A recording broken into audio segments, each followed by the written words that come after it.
Okay. So first of all, test out of 67 here.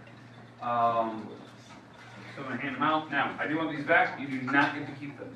You do not get to keep them. So they're mine. So I need them back.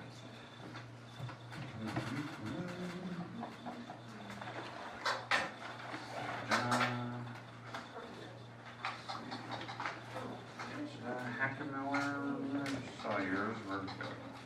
Put it back. There it is.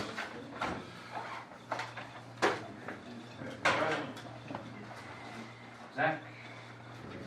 I gotta go pick up on my book today. Perfect. England. Nick. Hunter. Parkman.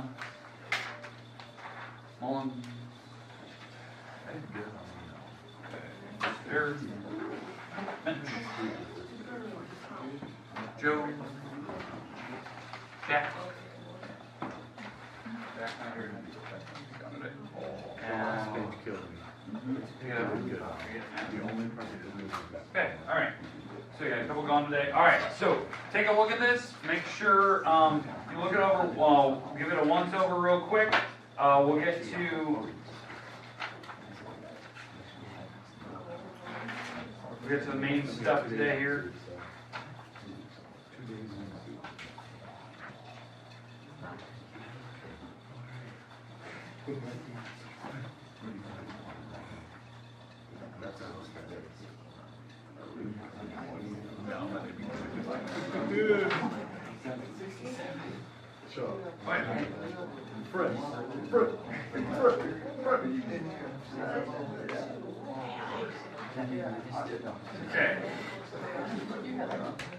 Okay, I think I got every. All right, so let's walk through this. Remember, you can always retake. Now, if you failed, what I mean by fail, failing is below 61%. So 61% of 67. If you scored below 40, or I guess 41 technically, you have to retake it. You are required to retake it. So keep that in mind. But anyone is able to retake. I don't have that limit where like, oh, you scored a a D, you can't retake it. I don't have that. I'd rather have you actually learn the material. Pretty good scores. I think the highest in all the classes I think was 65 out of 67. So I didn't have any perfects this time, which I wasn't expecting with proofs on it. But pretty good scores. I had a lot of 63s and stuff. So, but yeah. So it kind of gives you an idea where you're kind of sitting at. I'd say anything in like 60s, like 58 or above. Those are pretty good scores, especially for the first round of proofs and stuff. All right. But anyways, let's talk about this one. Ruler postulate, 2 points. You give 1 0, the other one a real number. That's defining what a ruler is. Conjectures are concluding statements that you have to use inductive reasoning. I had a lot of people trying to put like the word valid here or conclusion.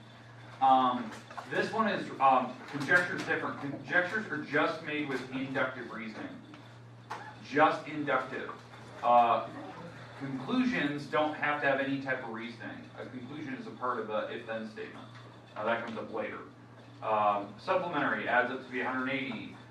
Segments have 2 endpoints. Conclusion is at the end of a conditional statement following the word then. That's where you should have known.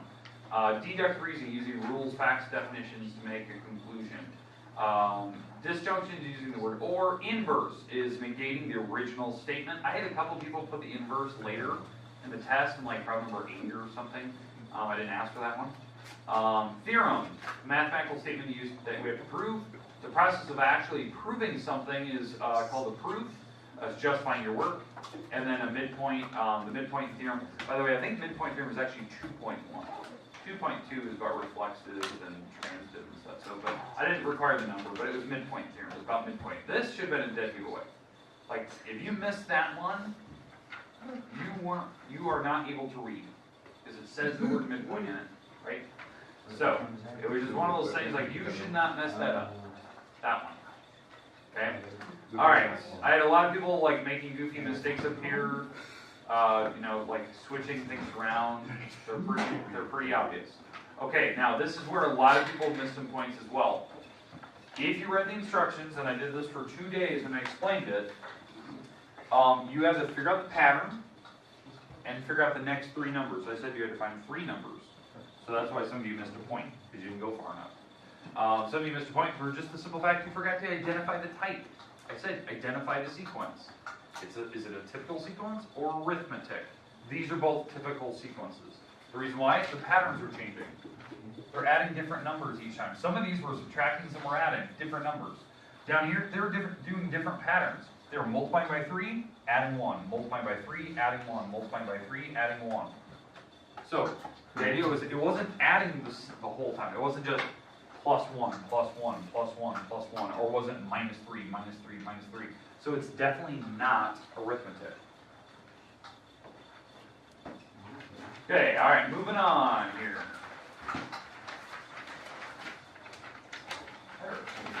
All right, so number 4. This one you had to give me the chart. A lot of people weren't giving me the chart. I said specifically you had to give me the truth table and the truth value of it. Okay? So P and Q. So for both of these, for this to work to be a true statement for a truth value, both of these have to be true. Well, if you read the sentences, the triangle is, the figure is a triangle, that's true. The figure has 2 congruent walls, yeah, that's true, so this is actually a true statement. Now, the table should prove that. So I made both columns for P's and Q's, made every option. And for the and symbol, these both have to be true to be true. No, no, and definitely no. This was 25% chance that this sentence was going to be true. And it actually turned out to be true. It was 25%, not 50. A lot of people said 50. Definitely not. It's 25%. Now the next one with the word or, one of these has to be true. Well, we already said Q is true, so it's automatically true. But the not R, the figure does not have 3 acute angles. That's actually true as well, because one of the angles is right. So it's actually a true state. So for that is actually true, because only one of them had to be true. But the table, Q, R column, we negate the R column, so that's making all the opposites of the R. And then for the final one, for this to be true, one of these columns had to be true. So yeah, one of those is true, one of these is true, one of those is not, and one of these is true. So it was 75% chance it was going to be true. You did not have to give me the percentage. You had to give me the true or false. And you had to show the table to prove it. The table had to be the entire table. So you missed a ton of points you didn't put in. Question? I did everything. No. Oh, I missed the table. I didn't see the table at the very, very top. So I looked at the problem and was like, oh, you don't have table marked off. All right, makes sense. See, that's easy fixes. All right, now let's keep going. Okay. Number 6. A lot of people did not read the instructions. I even said it. You had to identify the hypothesis and conclusion. You had to identify them. You had to actually label them. You can't just underline them or circle them. It doesn't tell me which one's which. So you had to identify. You had to actually tell me which one is which. The hypothesis is the part following the word if, conclusions following the word then. So I identify them first. Now, you have to tell me, is the sentence true or false? I had a lot of people like rewriting the whole sentence. You don't have to do that. It's true or false. It's false, tell me why. Okay, so 2 angles are supplementary. That means they have to be 180. Then there's some is 180. Well, yeah, duh, that's true. It's a definition, so it's true. Next one. If an animal is spotted, then it must be a Dalmatian. False. It could be any other spotted animal. Okay? You had to come up with an actual example. Any other animal. I had a lot of people saying, leopards or cheetahs or cats or frogs or fish. There's spots on them. I had one person, and it made me laugh, because I know exactly what they did. They went to this problem, they said, false skunk. And I looked at it and went, I immediately went, nope. And I just put a check mark, and I went, and I stopped for a second, and I went, oh my God, they read the sentence wrong. I was gonna, but here's the thing. Black and white. No. It's not the black and white thing. They read the sentence differently than I meant. Because they didn't see it as spotted. They said they seen an animal. Oh, So I feel like they they just spotted. yeah, they saw it in their vision. So they saw a skunk. Every year somebody always finds out a loophole in that. All right, I'll give it to them. The skunk, I'm gonna make fun of them later for it, and it's not here, it's later. I will make fun of them pretty bad for it, but I understand what they're saying. They're like, they literally saw a skunk. That's how they're thinking of it. So if somebody always finds a stupid loophole, that's the loophole. The word spotted, I literally meant physically spotted, not like I saw an animal. So yeah. All right, loophole. Okay, I'll go with it. All right, but you had to actually give me that. You couldn't just say it's not a Dalmatian. You couldn't say it. You had to give me an actual counterexample. Okay, most points missed here on number 6 and 7 because you forgot to tell me hypothesis conclusion. A lot of people just underline. You have to tell me which one's which. You can't just underline. I don't know if you even know which one's which. You have to identify. Okay, number 8, you had to write both sentences.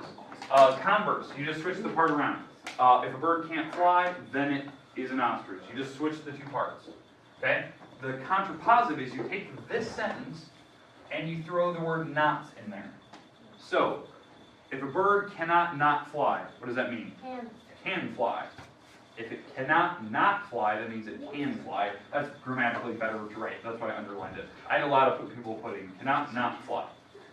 And make it grammatically correct. And then it's cut off there, but then in the very end, then it's not an ostrich because you're putting the word not in that sentence. I had a lot of people like rewriting the sentences, like mixing them all around. You got to know which one's the converse, which one's in the contrapositive, and you have to label it. Some people did miss points because they didn't label them. They put them in the wrong order. And you have to label which one's which. Some people just miss points for doing that. Okay, 9. Planes intersect, that's 2.7. Lines intersecting, that's 2.6. A line is on a line contains a bunch of points, that's either 2, 1, or 2, 3. And then the last one, a line is in a plane, well that's 2.5. I was kind of warning you of which ones you were going to see. 2.1 to 2.7. I even was making little hints at it on practice test day. So I kept trying to review what 2.5 and 2.6 and 2.7 were. Okay, so there you go. Okay, moving on, and I did not use theorem 1.1. Alright, next one. This is where most people miss points. Now, it came down to, did you even do your math right first? You missed points instantly, because I had a lot of people telling me that the answer was 7.083. Yeah, wrap your head around that. There's no equal sign. You don't solve this thing. You don't suddenly magically introduce an equal sign and solve for x. There is no equal sign. You can only simplify this thing so far. Trevor Rubish and Kathy Davis, please come to the office. Trevor Rubish and Kathy Davis.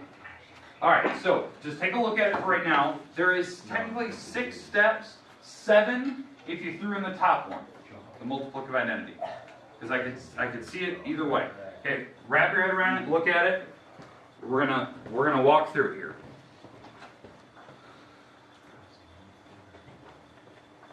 Okay, first one, I introduced the 1 in front of the x. That's multiplicative identity.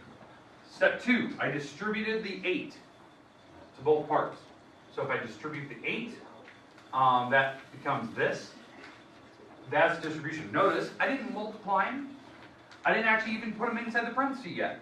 That comes later. Associative. Now I move the parentheses around the numbers, so the numbers can see each other. That's associative.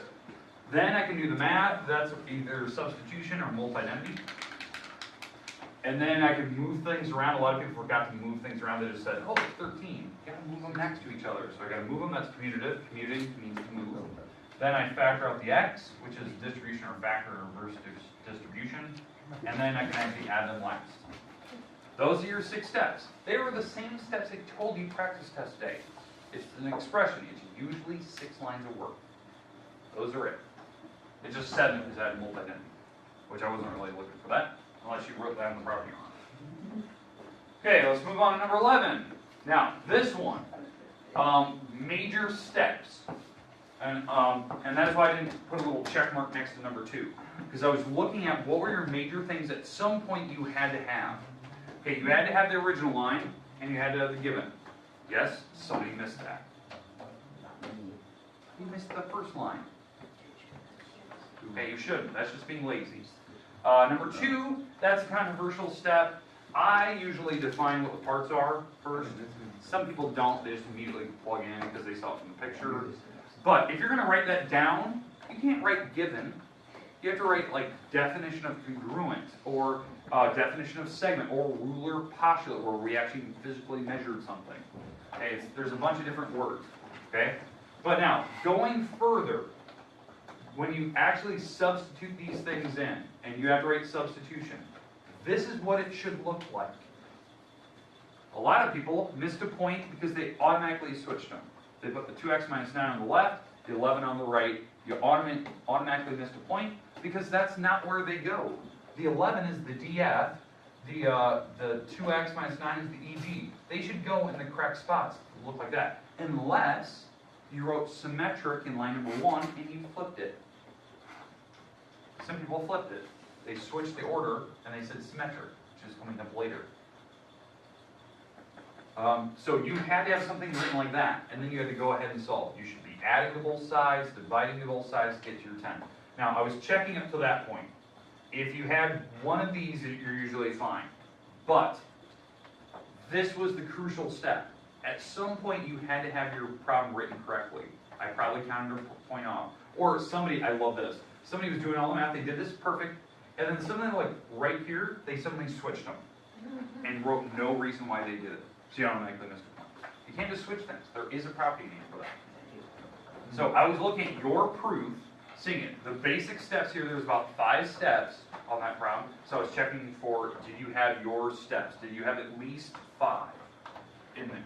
Some people went way overboard. That was awesome, but you better be writing properties down correctly, because I do check it. If you're writing down 12 steps, you better have 12 property names correct, because you overcommitted. Yeah. All right, number 12, hot mess of a problem. Some of you way overthought this, like way overboard. 2 and 3 are complementary. What does complementary mean? 90. 90, right there. This is 90. So that is 28. Number 2, 2 is 28. Yes, people got that wrong. How do you get 2 wrong? Angle 2. I gave it to you. It's printed. I had somebody tell me angle number 2 is 45, or angle number 2 is 68. It's 28.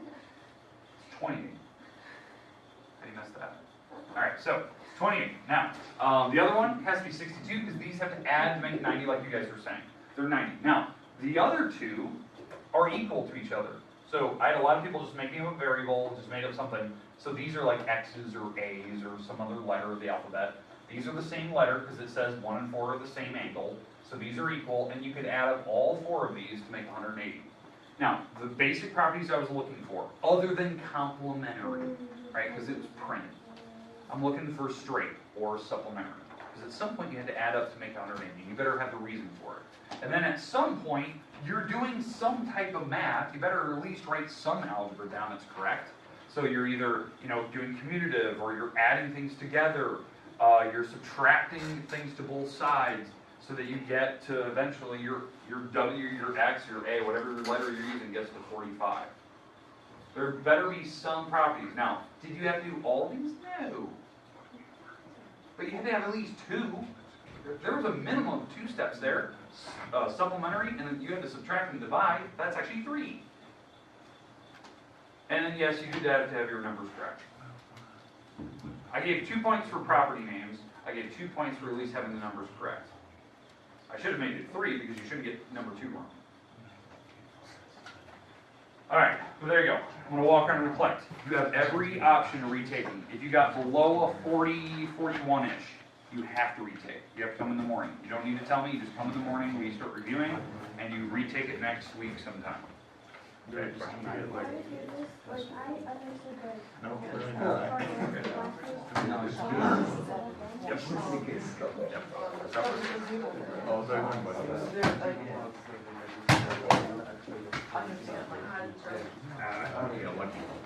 I don't make I made a mistake, I don't correct.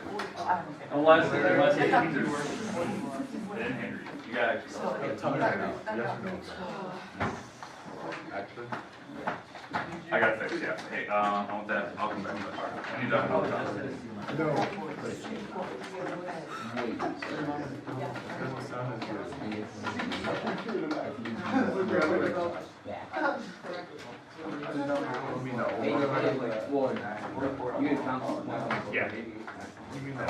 Perfect. All right, did I get everyone's? Except for England's? All right, you know what? I need to make a correction on that. I got to do it. That's a big mistake. I'm gonna make that fixed right now. All right, hey, everyone else should have their notes out.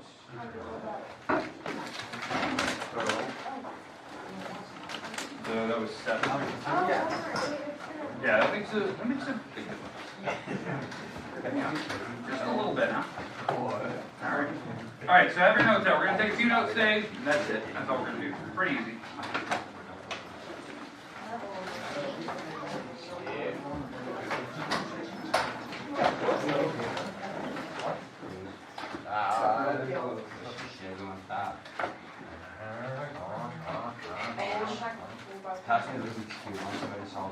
She can't. I can too. Oh, that's alright. I can solve anything. Okay. Alright, so today we're going to just take a few notes. Now, we did have homework due today, so if you have not, page 175, 176, that is due.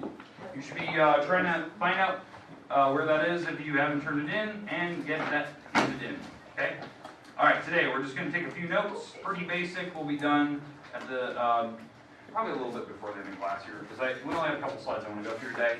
Because I want to finish them up from yesterday. Let's do a quick review. So if you were gone yesterday, you missed a couple things. Wow. Okay. So here's what we discussed yesterday. Okay. Okay. Yeah, we had one postulate, and we had a couple theorems. So the things that we did yesterday, we did postulate 3.1, and we did a couple theorems after it. The only one we didn't get to was 3.4. That's one I want to cover today. I want to do 3.4 because it had different wording than all the rest of them, and it adds a new vocabulary we have to discuss. So that's what I want to get to, and then obviously we're going to get to some actual examples, and that's where we're going to end. We're going to do maybe 1 or 2 examples from the book, so you kind of know how to apply this stuff. Now, obviously, the examples we did yesterday were really close to the homework that we did, this page 175, 176. But the examples for today, they're based on like the new stuff, like finding numbers and transferring numbers around. So that's what we're going into. There is one part of this chapter, this section, that the book does a really poor job covering, and it's an introduction to a little bit of Algebra 2 material, which some of you have never taken Algebra 2. So I need to introduce you to that, probably Monday, which I don't think is difficult, but it's something that you need to see. Like, the book expects you to know it, because this book is on the understanding that you've already taken Algebra 2, and then this is the course that comes after it, because some schools do that. So I'll need to fill you in on that one, okay? All right, but homework, remember, due today. I shouldn't say later this week, it's due today. Okay, I should fix that. So make sure you get that homework turned in, okay? All right, postulate theorem. You had this one yesterday, so don't like scramble to write down unless you were gone. Then you should be scrambling. 2 parallel lines cut with a transversal, each pair of corresponding angles are equal. We call this one the corresponding angle postulate. Up here, which angles, so just give me a pair that are corresponding. 2 and 4, 1 and 3, 7, 5, 8, 6. Those are corresponding. Even if I flip the picture differently, if I go up and down like this, these are corresponding. One's inside, one's outside. What this postulate said, they're equal. They're equal if the lines are parallel. So that's why these little purpley arrow things are super important. If they're not parallel, doesn't work. The angles are different. Okay, and again, I color-coded. Obviously, you guys don't have to luxury of that unless you have a bunch of color pencils on your desk, but you guys get the idea. I would say definitely label or make little lists off the side of which ones are corresponding. Okay, we go to the one we did yesterday. Okay, moving on. So I'm going to go through this pretty quick today. Okay, next we did theorem 3.1. This was alternate exterior angles. So same exact wording, parallel lines cut with transversal. The alternate interior are equal. So here's your picture. And again, I try to color code. What are my pairs of alternate interiors? 2 2 and 4, 1 and 3, right? Those are my pairs. Even if I draw these differently, these are alternate interior. Okay, one's inside, they're both inside, but there's one on the right, one on the left if it's going vertically like that. Again, this is the transversal, and this is the transversal in that picture. On the homework, I wasn't necessarily checking for that, so don't like worry if like, oh, because I know some of the problems like identify the transversal. The only reason they ask you to look for it is so you know where the angles are, because to find alternate interior, they should both be touching this line. That's the transversal. Okay, questions with this one? Again, the name of it, alternate interior angle theorem. I said exterior or whatever, interior. They're equal. So if I have a number, I can transfer it. We proved it yesterday, we talked about the proof. Okay, now the next one is the weird one. The next one has different wording, right? This is the one that I had yesterday on the board. It was about same-side interior, or what the book refers to as consecutive interior, right? But this is the picture. So notice I didn't color code, right? They're all just, black numbers because they're not equal to each other, right? These numbers, 1, 2, 3, and 4, they're pairs of them, right? But they're not equal. There's a relationship there. So can somebody at least give me the pair of same-side interiors? 1 and 2. Yep. 1 and 2. 1 and 2. 1 and 2. Those are same-side interior, right? They're on the same side of the transversal, they're interior. What this one is saying is that they're supplementary. They add to make 180. Right? So those two, whatever they are.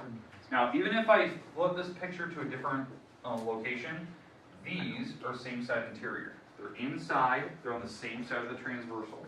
They add to make 180. They're not equal, that's why I didn't color code. Okay, so maybe you need to make a little note off to the side. They are not equal, they're supplementary. They add to make 180. We'll come back, this is the picture I'm going to come back to later, this one.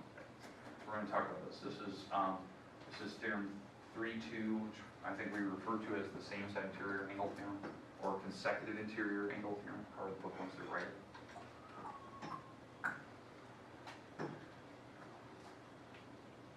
Okay, questions so far? Good. Last one we did yesterday. This one went back. This was talking about alternate exteriors. Alternate exterior angles are equal if you have parallel lines and triangles going through. So again, here's my same picture I've been showing you, but now I have different angles, right? The angles on the outside, the exterior, the parallel lines. What are my alternate exteriors? Give me a pair. 8 and 6, 5 and 7. Okay, 8 and 6 are alternate exterior. What this theorem is saying is that they're equal to each other, 8 and 6. They're equal. Even if I draw this differently, let's say go up and down again, like this. These are alternate exterior. They're on the outside of the parallel lines. They're on alternating sides of the transversal. I know it gets really complicated in your homework when they start doing this type of thing, where they start drawing a bunch of lines. You just have to remember, where's the transversal, and ignore everything else. That's how I look at it. I can just ignore everything else as long as I know where the transversal is. Because it's got to touch both.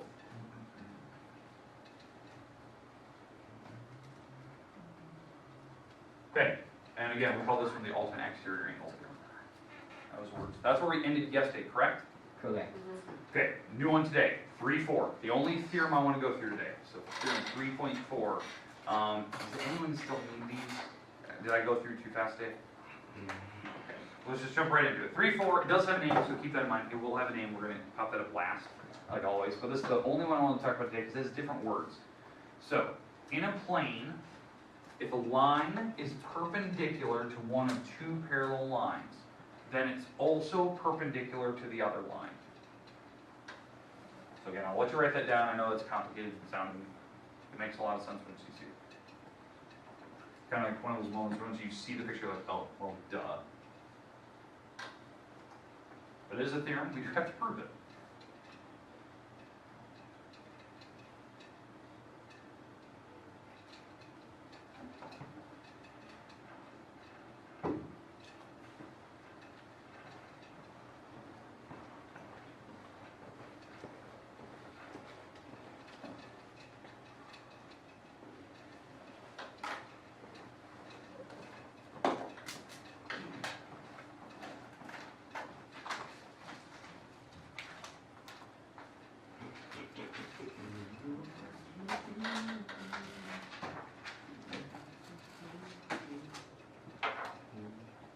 Okay, so in a plane, so we have to be on one flat surface, a line that is perpendicular to one of two parallel lines, then it's perpendicular to the other line as well. So here's the picture. Here's my picture. That's what we're trying to prove. We're trying to prove that when it's perpendicular to one of them, it's perpendicular to the other. So we're given this one.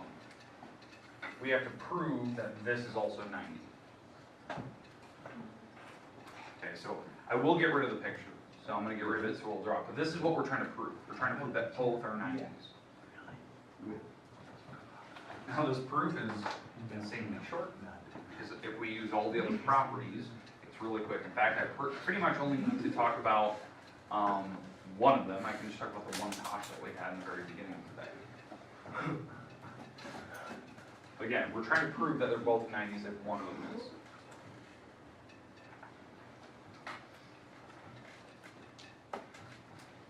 Okay. So everyone understand what we're going to try to prove here? Okay, I'm going to get rid of the picture because I'm going to redraw it so I don't have both 90-degree markers because everyone's like, well, it already has 90. That's what we're trying to show. Okay, so two lines, I'm going to make sure that they're parallel. They are. If they're parallel, you can see little arrows. Let's call this line L and M. And I got a line going through one of them, and it's perpendicular to one of them. Let's call this transversal T. All right. So I need to prove that it's perpendicular to the other one. All right, well, let's call this like angle number 1. Okay, and we can number off all the other angles if you want. But this angle number 1, what is the measure of angle number 1? 90, because that's the definition of perpendicular, right? It's 90, this little box right in the corner. It means 90 degrees. Well, if these lines are parallel, then we can use all the properties we had up until this point, up until this one. So I can use corresponding, I can use alternate interior, I can use alternate exterior, I can do a bunch of different things. Same side interior, I can do anything. Okay, well this angle number 1 can hopscotch down to here. Because what type of angle is that? Not yet. We have to prove it. But it starts with the letter C. It's corresponding, right? So it's corresponding down to that spot. How I know it's corresponding? One's outside the parallel lines, one's inside, they're not touching each other. Well, what was the measure of angle 1? 90. And so, Ms. Mullins, what were you saying earlier?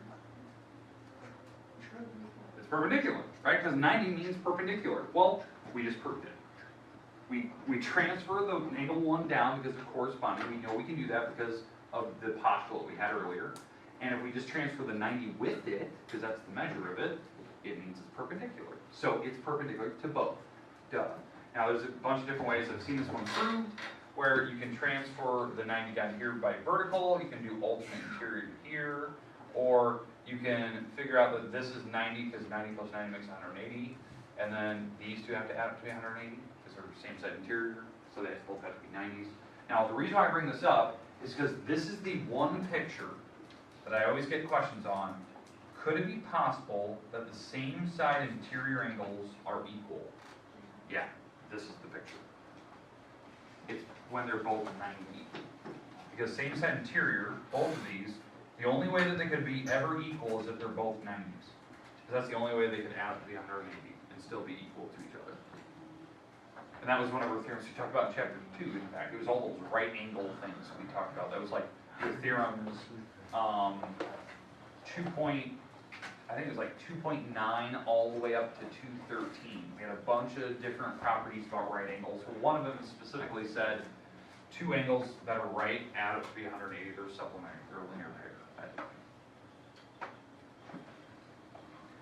This problem I've seen it referred to as the transitive property of perpendicular. That's the way I've seen it.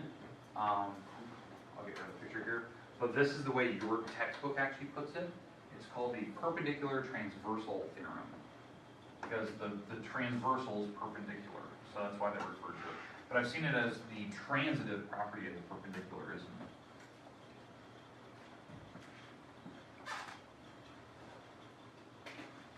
One time in your drawings where the angles could be equal, all of them. Every angle on this picture, all 8 of them are 90s.